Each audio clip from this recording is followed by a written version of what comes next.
ಗೆ ಮದುವೆ ಇತ್ತು. ಫ್ರೆಂಡ್ ಪೂನಾ ಫ್ರೆಂಡ್ ವಿಲಾಸರಾವ್ ದೇಶಮುಖ್ ಶಿಷ್ಯ ಬಂದಿದ್ದೆ.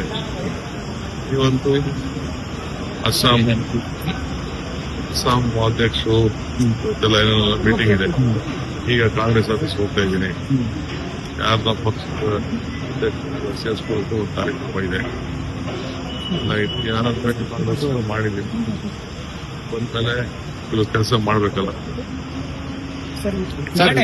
ಕೆಪಿಸಿಸಿ ಅಧ್ಯಕ್ಷರಾಗಿ ಹೌದು, ನಾಳೆ 6 ವರ್ಷ ಆಗಿದೆ.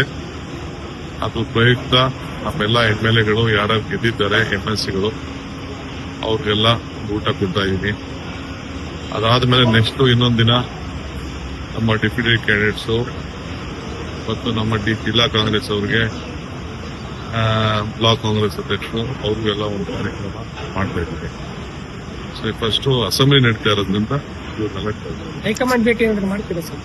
ಹೈಕಮಾಂಡ್ ಭೇಟಿ ಮಾಡ್ತೀರಾ? ಅಲ್ಲ, ಬಂದ್ಮೇಲೆ ನಾವ್ ಯಾರು ಏನ್ ಭೇಟಿ ಮಾಡ್ಬೇಕು ಮಾಡ್ತೀವಿ, ಅದೆಲ್ಲ ನಾನು ಹೇಳಕ್ಕಾಗ್ತದ ಪಬ್ಲಿಕಲ್ಲಿ.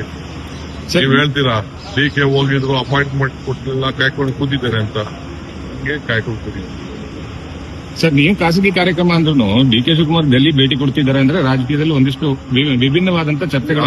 ವಿಭಿನ್ನ ಚರ್ಚೆನೂ ಬೇಡ. ನಾಳೆಲ್ಲ ಊಟ ಇದೆ, ಆಯ್ತಾ?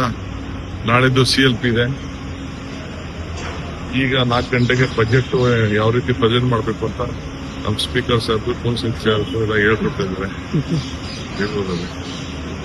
ಕಾರ್ಯಕ್ರಮ ಸರ್, ಅಸ್ಸಾಂದ ಈಗಾಗಲೇ 43 ಕ್ಯಾಂಡಿಡೇಟ್ ಇವತ್ತು ಇನ್ನೊಂದು ಸ್ಕ್ರೀನಿಂಗ್ ಕಮಿಟಿ ಇದೆ. ಈಗ ತಾವು ಸ್ಕ್ರೀನಿಂಗ್ ಕಮಿಟಿ ಸಭೆಗೆ ಹೋಗ್ತಾರೆ? ನಾನು ಸ್ಕ್ರೀನಿಂಗ್ ಕಮಿಟಿ ಆನಿಲ್ಲ. ಸ್ಕ್ರೀನಿಂಗ್ ಕಮಿಟಿ ಆನಿಲ್ಲ. ಅದು ನಮ್ಮ ಜವಾಬ್ದಾರಿನೇ ಬೇರೆ. ಓಕೆ.